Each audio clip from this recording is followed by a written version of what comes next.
ইসরায়েলে ইরানের সবশেষ হামলায় ১৫৪ ইসরায়েলি নাগরিক হাসপাতালে ভর্তি হয়েছেন। এর মধ্যে ৪ জনের অবস্থা আশঙ্কাজনক, ১৩০ জনের অবস্থা মৃদু এবং ১৫ জন এখনও পর্যবেক্ষণে রয়েছেন, এমন তথ্য প্রকাশ করেছে বিবিসি।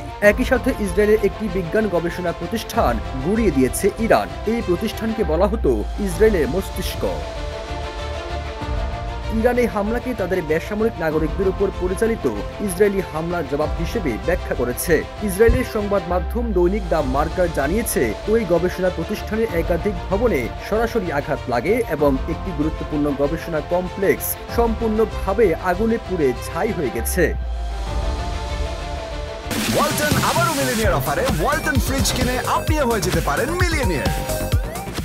ইসরায়েলের একজন অধ্যাপক জানান, এই গবেষণা প্রতিষ্ঠানে মূলত যুদ্ধক্ষেত্রে রিয়েল টাইম সিদ্ধান্ত গ্রহণ ও নজরদারি অ্যালগরিদম উন্নয়নে কাজ করত। দ্য মার্কারের ওই প্রতিবেদনে আরো বলা হয়, ইরানের এই হামলায় কোনো এলোমেলো হামলা নয়, বরং বাছাইকৃত একটি আঘাত। কারণ এই প্রতিষ্ঠানে বহু বছর ধরে সামরিক গবেষণাকে বৈজ্ঞানিক ছদ্মবেশে চালিয়ে আসছিল।